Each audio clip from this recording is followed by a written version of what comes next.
네, 하나님 말씀입니다. 하나님 말씀 누가복음 13장 31절로 35절 말씀입니다. 우리 함께 일어나셔서 합독하시겠습니다. 누가복음 13장 31절로 35절 말씀 함께 하십니다. 시작.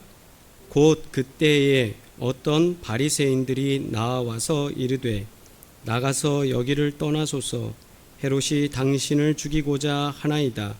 이르시되 너희는 가서 저 여우에게 이르되 오늘과 내일은 내가 귀신을 쫓아내며 병을 고치다가 제3일에는 완전하여 지리라 하라. 그러나 오늘과 내일과 모레는 내가 갈 길을 가야 하리니 선지자가 예루살렘 밖에서는 죽는 법이 없느니라. 예루살렘아 예루살렘아 선지자들을 죽이고 내게 파송된 자들을 돌로 치는 자여, 암탉이 제 새끼를 날개 아래에 모음같이 내가 너희의 자녀를 모으려 한 일이 몇 번이냐. 그러나 너희가 원하지 아니하였도다. 보라, 너희 집이 황폐하여 버린 바 되리라. 내가 너희에게 이르노니 너희가 주의 이름으로 오시는 이를 찬송하리로다 할 때까지는 나를 보지 못하리라 하시니라. 아멘.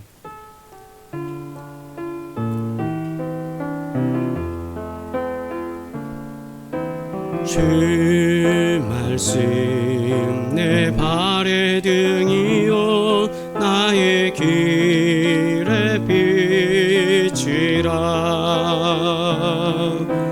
주 말씀 내 발의 등이요 나의 길의 빛이라. 아멘. 기도드리겠습니다. 거룩하신 주님, 오늘도 저희들이 말씀을 들으며 하나님의 뜻을 발견코자 하오니 성령께서 역사하여 주셔서 우리에게 말씀하여 주시고 가슴에 새기게 하시며 주님만 바라보게 하여 주시옵소서. 예수 그리스도의 이름으로 기도드리옵나이다. 아멘. 할렐루야. 할렐루야. 자, 하나님께서 은혜 안에 우리를 지키시고 도우시는 줄 믿습니다. 주님의 복된 은혜가 함께 하시길 바랍니다. 할렐루야. 우리 주변에 있는 분들과 함께 인사 나누겠습니다. 주님의 은혜가 충만하시길 바랍니다. 아멘. 아멘. 좀 여기까지 들리질 않습니다. 다시 한번 주님의 은혜가 충만하시길 바랍니다. 아멘. 주님께서 도우시는 충만한 은혜가 우리 안에 넘치기를 주의 이름으로 축복합니다.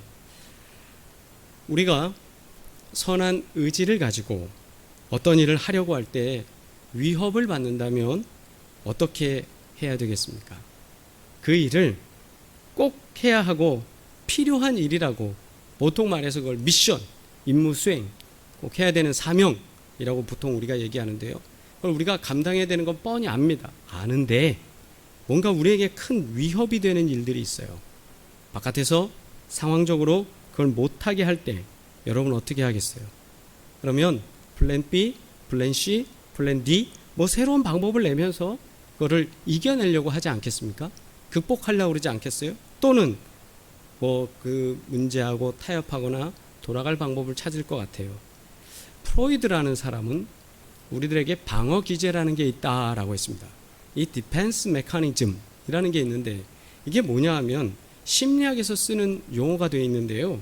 스스로 자기를 보호하려고 무의미한 행동을 그러니까 무의식적으로 행동을 하는 것을 의미합니다.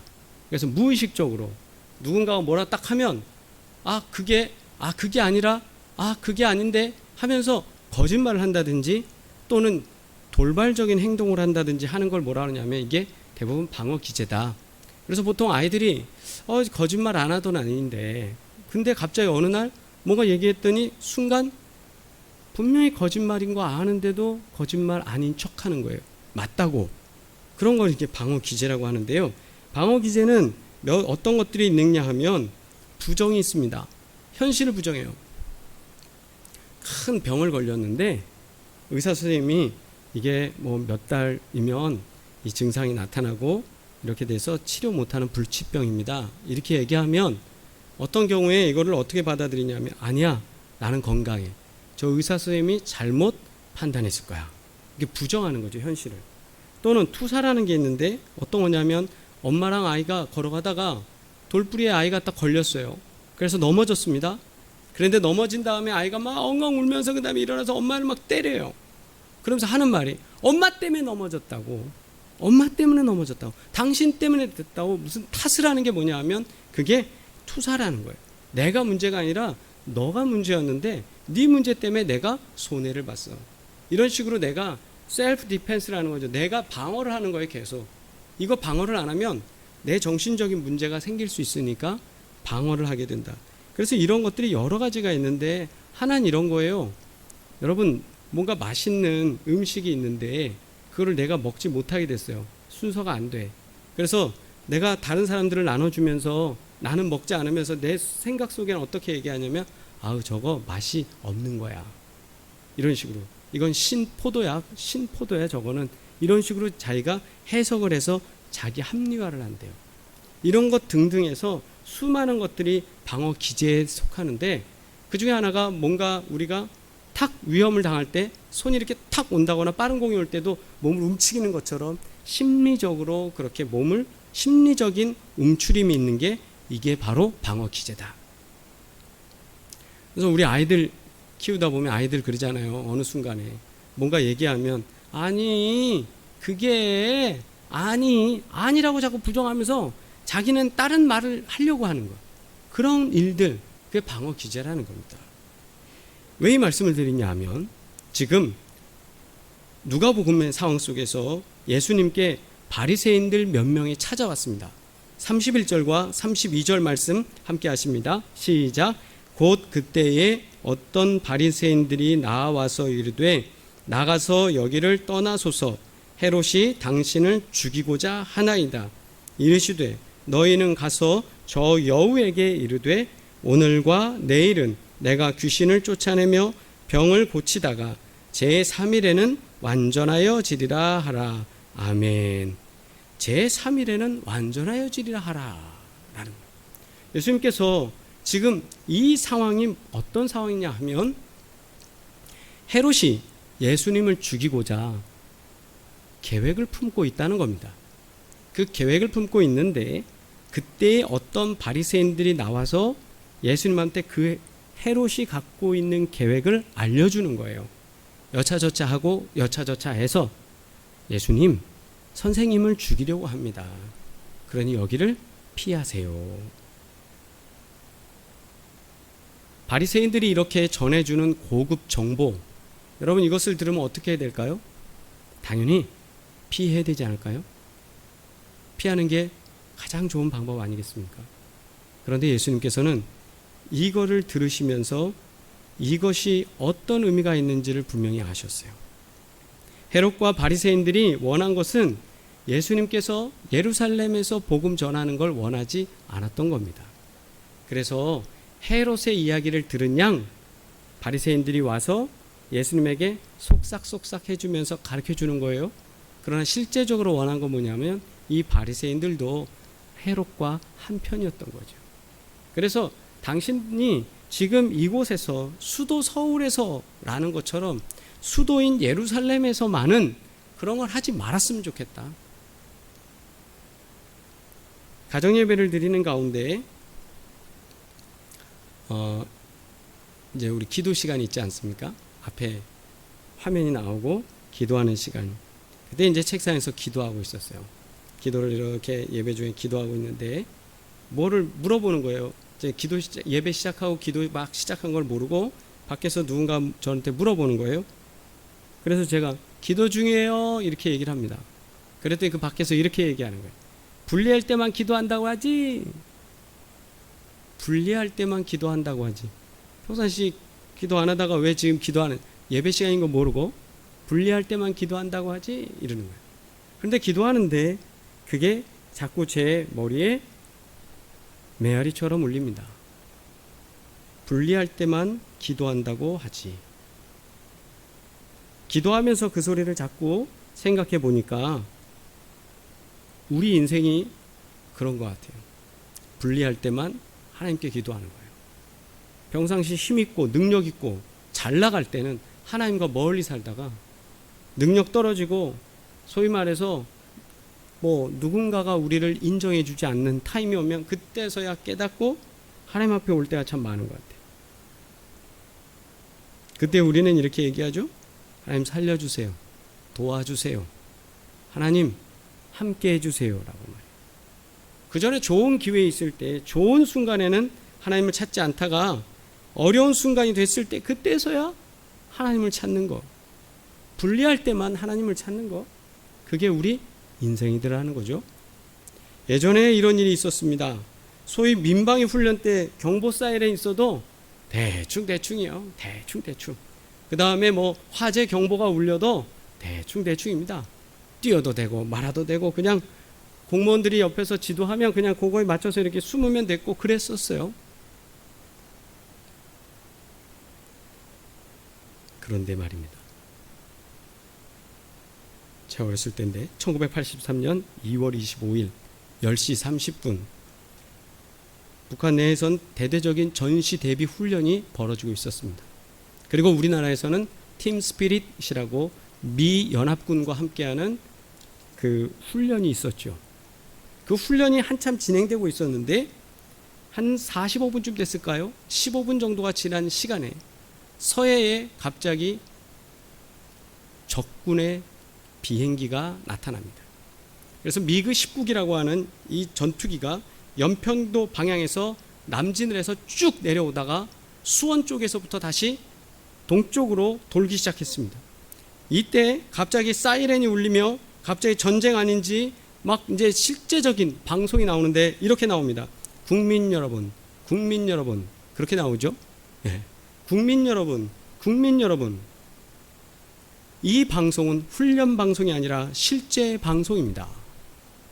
실제 사이렌이 울리고 우리나라 비행기들이 공군이 출동을 하고 그리고 그렇게 해서 상황이 종료되기까지 수많은 사람들이 길에서 진행하다가 차도 쓰고 사람들이 대피소로 대피하고 이게 뭐야 무슨 일이야 막 이랬어요.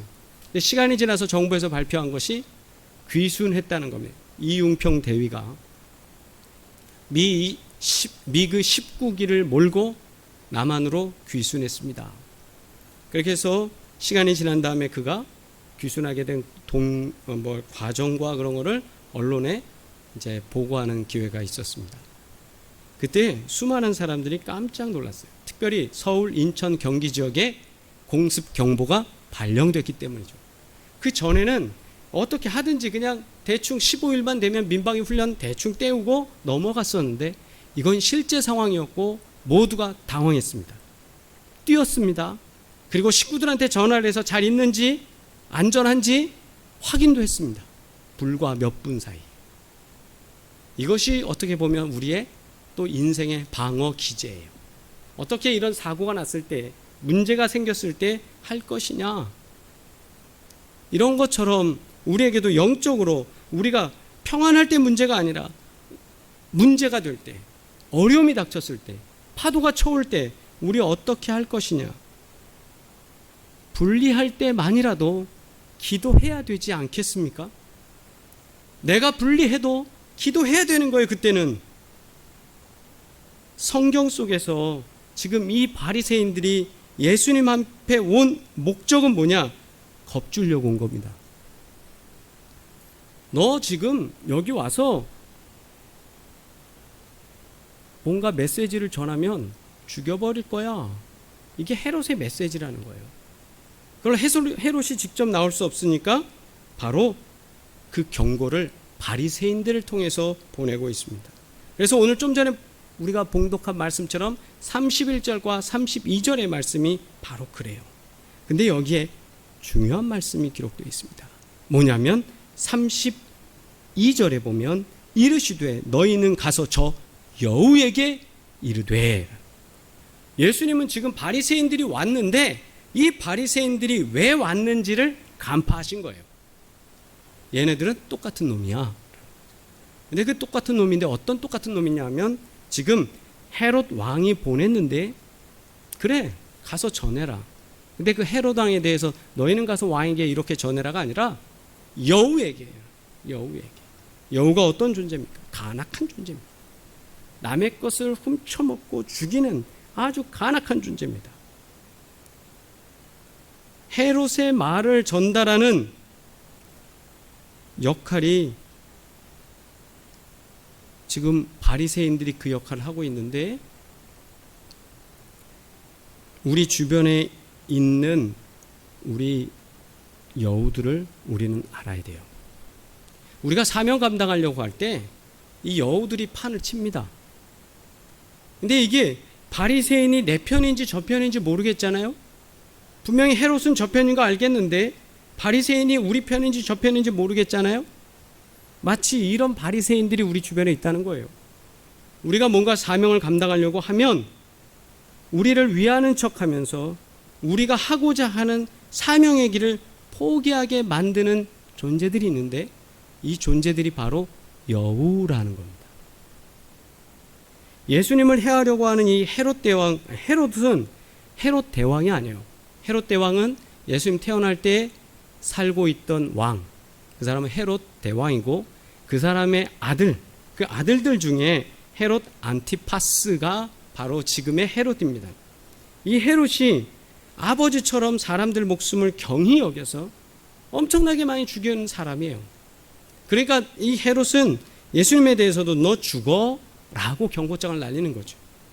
그랬을 때 예수님 여기에 대고 무서워하거나 두려워하지 않습니다. 왜냐하면 여우니까. 헤롯이나 지금 온 이 바리새인이나 여우니까. 우리는 사명을 감당하려고 할 때 죽음의 자리로 가야 되는 예수님 입장에서는 이런 여우들은 필요 없는 거예요. 걸리적거리는 거예요. 그래서 우리가 사명을 감당하려고 할 때 뭔가 하나님의 일을 하려고 할 때 내 주변에 있는 여우를 발견하시길 주의 이름으로 축복합니다. 여우를 발견하고 여우를 제거해야 돼요. 아멘. 두 번째로 우리에게 주시는 건 32절과 33절 말씀 함께 읽습니다. 시작.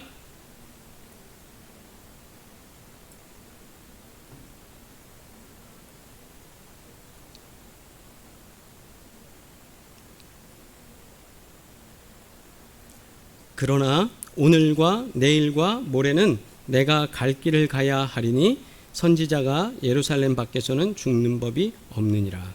아멘. 예수님께서 하시는 말씀, 내가 갈 길을 간다. 오늘과 내일과 모레는 내가 갈 길을 가야 하리니. 보통 일반적으로 아까 말씀드린 대로 방어 기제라는 것, 그것 때문에 우리가 움츠릴 수도 있고 두려워할 수도 있고 무서워할 수도 있는데 예수님은 이런 협박 속에서 절대로 무서워하지 않습니다. 오히려 자신이 분명하게 말씀하시는 건 오늘과 내일과 모레는 내가 갈 길을 가는 거다. 사역이라는 것이 누군가에 의해서 흔들리는 게 아니라 나는 내가 가야 갈 길, 내가 생명을 구하기 위해서 온 이 구세주로서 그리스도로서의 이 사명의 길을 분명하게 가야 한다.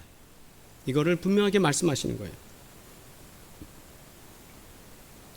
예수님은 그런 수많은 여우와 협력자들이 우글거리는 가운데서도 위협과 유혹에서 승리하신 겁니다.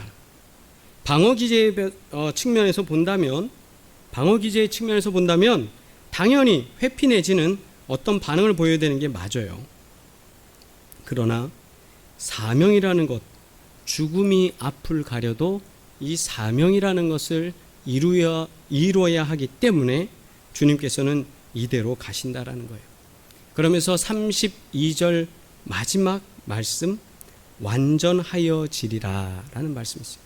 완전하여지리라. 이는 십자가에서 대속적 죽음을 맞으신 이후 3일 만에 부활하신다는 것을 의미합니다.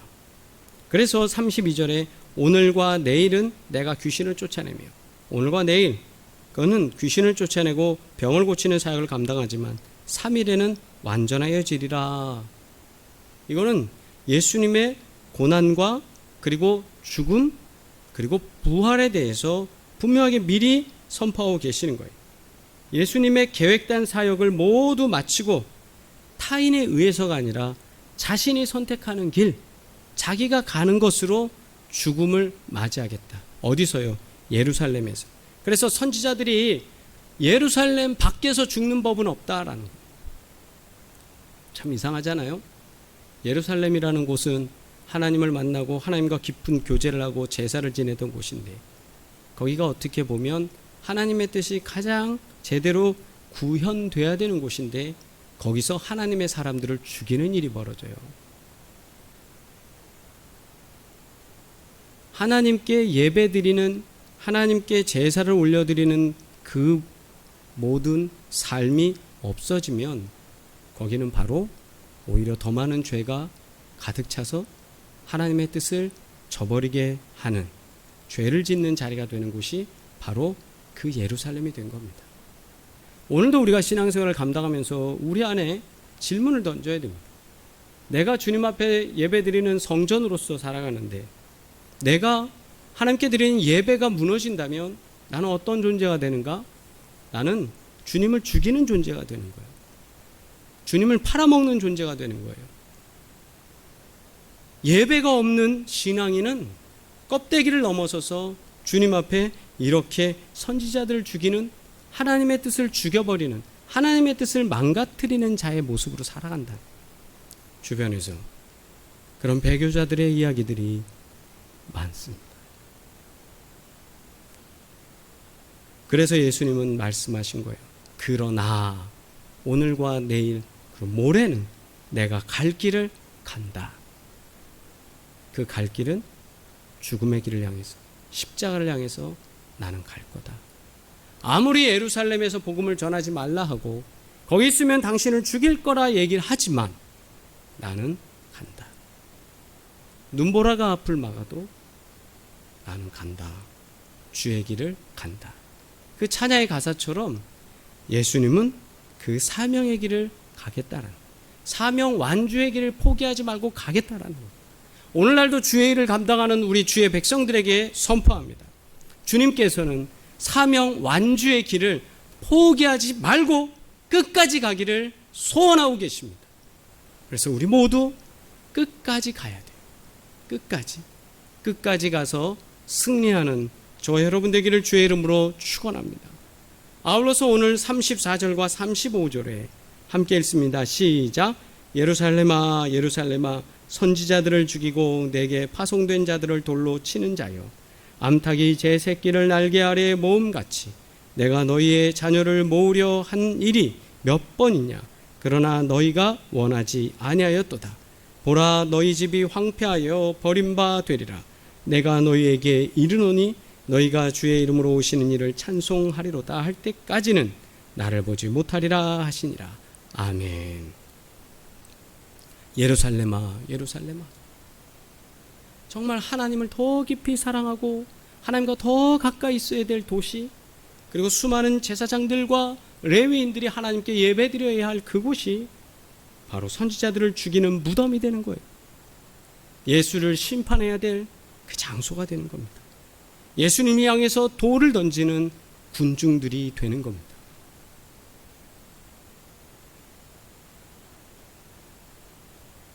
그래서 예수님 말씀하셔요. 주의 이름으로 오시는 이를 찬송하리로다 할 때까지는, 예수님의 재림의 날이 올 때까지는 너희가 나를 보지 못하리라. 예수님은 부활하시고 승천하시지만 그냥 그것으로 마무리하신 것이 아니라 제3일에 부활하시고 또 우리에게 다시 오신다. 이 말씀. 그러면서도 아울러서 예루살렘을 바라보면서 예수님께서는 슬퍼하시는 거예요. 예루살렘아 예루살렘아, 너희의 본질이 뭐냐, 너희가 해야 될 게 뭐냐. 그런데 선지자들을 죽이고 또 심지어 누구까지 죽여요? 예수님까지 죽이는 거예요.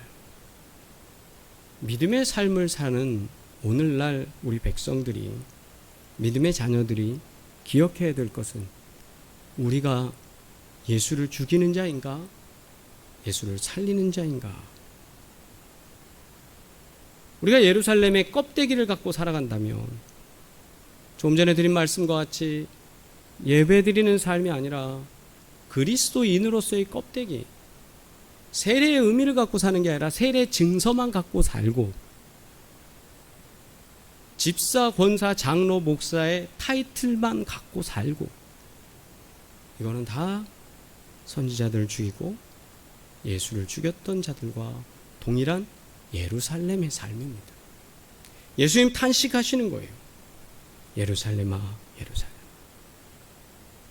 그 와중에도 그렇게 예수님을 죽이는 자들이 진을 치고 있는 그 와중에도 예수님은 십자가를 향해서 가시는 것이 예수님의 삶입니다. 그래서 세 번째가 이겁니다. 사명의 길을 완주한다. 주님은 이 십자가를 짊어짐에 있어서 돌아가야지, 하지 말아야지, 나 없어도 할 수 있지 않을까? 이런 생각 안 하셨다는 거죠. 어쩌다 교회 일을 감당하면서도 우리가 그런 마음 들 때 있습니다. 아니, 나 아니고는 없습니까? 근데 우리에게 주신 사명, 이 길을 감당해야 된다는 거예요. 교회력에서 오늘 주시는 말씀들은 하나같이 하나의 방향이 있는데 주님의 길에 대한 방향입니다. 빌립보서의 말씀도 천국 시민권자를 향해서 사도 바울이 말하는 건 그걸 향해서 우리는 달려간다. 그리고 창세기에서도 아브라함을 부르시면서 아브라함과 계약을 하시며 그리고 아브라함에게 말하기를 네 태중에서 나는 아이가 너의 후사가 될 거다라는 약속을 주셔요. 인생의 길은 내 생각과 내 방법으로 가는 게 아니라 하나님이 내게 하라 하시는 대로 그 길을 가는 거예요. 길. 그 길을 완주해야 합니다. 주님은 사복음서를 다 읽고 또 읽고 묵상하면 할수록 정말 십자가 하나를 향해서 나가시는 거예요. 죽으러 가시는 사람이에요. 왜요? 죽어야 우리를 살리니까. 딱 그거 하나 때문에, 그 사랑 때문에 그 십자가를 향해서 끝까지 가신 분, 그분이 바로 예수님입니다. 사명의 길을 완수하고 다시 예수님 말씀하신 것, 내가 다시 올 때 그때서야 보겠다. 오늘의 말씀 타이틀 다시 한번 봅니다. 분리할 때만 기도한다. 맞습니다. 우리 분리할 때 기도합니다. 이게 우리의 영적 방어입니다. 그래서 우리가 힘든 일 있으면 우리는 기도합니다. 회피가 아니에요. 도망가는 거 아닙니다. 아니라고 부정하지도 않습니다. 힘들어요. 그러나 주님 힘 아니면 우리가 사역을 감당할 수 없으니 주님 앞에 기도하는 거예요. 그런데 여기에 주님이 주신 말씀 있잖아요. 완전하여 지리라. 주님은 그 사명을 감당했을 때 퍼펙트하게 되는 거예요. 우리도 믿음 안에서 어려운 일이 있을 때 기도하는 가운데 그리스도인이 완전하여 지리라. 분리할 때만 기도한다고? 그래도 해야 되는 거예요. 그리고 또한 평안할 때도 우리는 해야 되는 겁니다. 오늘 말씀 속에서 여우를 분별하는 주님을 우리는 발견해요. 우리는 주변에서 이게 아군인지 적군인지 분별할 수 있어야 됩니다. 나를 위한다고 하지만 이것이 하나님의 뜻을 슬그머니 돌리는 거라면 우리는 거기에 대해서 강력히 반대를 해야 돼요. 그리고 두 번째로 사명 완주의 길을 우리는 포기하지 말아야 됩니다. 뜻을 세웠고 하나님이 내게 주셨어요. 그럼 그걸 감당해야 되는 거예요. 고집이 있어야죠. 끝까지 가야죠. 가다가 저거는 신포도야, 저건 맛없어, 저거는 하나님의 뜻이 아닐 거야, 이런 식으로 우리가 대충 위장하는 게 아니라는 거죠. 하나님이 내게 주신 사명, 집사의 사명, 권사의 사명, 장로의 사명 끝까지 완주하길 주의 이름으로 축원합니다. 그리고 주님께서는 완주의 길을, 그 사명의 길을 완주하셨다는 거예요. 완주하셨습니다. 아브라함도 믿음으로 그대로 순종하니까 아브라함에게 자녀와 후손 그리고 어마어마한 복을 주셨잖아요. 민족의 아비가 되는 복을 주셨습니다. 사도 바울도 천국의 시민권을 향해서 달려갈 때 그가 많은 교회를 그리고 많은 영혼들을 살리며 하나님의 역사를 이루어냈습니다. 오늘 우리도 마찬가지예요. 우리에게도 하나님이 우리에게 주신 사명, 이거를 우리 인생의 마지막까지 잘 감당하기를, 완주하기를 주의 이름으로 축원합니다. 분리할 때만 기도한다고 뭐라 해도 관여하지 마십시오. 기도해야 될 때가 그때라는 거예요. 기도를 방해하는 것에 타협하지 마십시오. 사명의 길을 가는데 막아서는 존재들과 타협해서는 안 됩니다. 예루살렘은 하나님께 영광을 돌리던 제사장들이 있던 곳이지만 희생의 제사, 예배가 사라진 다음에 그 예루살렘은 흑암의 도시가 됐고 그 예루살렘은 하나님의 뜻을 저버리고 하나님의 뜻에 반대되는 곳에 있는 그런 악한 존재가 됩니다. 우리도 하나님을 높여드리는 예배가 없어진 신앙인이 되면 안 됩니다. 오늘 가정에서 우리가 예배를 드립니다. 이 예배가 말라지면 우리는 빈 껍데기 예루살렘이 됩니다. 오늘도 우리가 사명의 길을 잘 감당하는 저와 여러분 되기를 주의 이름으로 축원합니다. 분리할 때만 기도하는 것이 아니라 날마다 기도하면서 더 주님과 가까워지기를 바랍니다. 기도하겠습니다.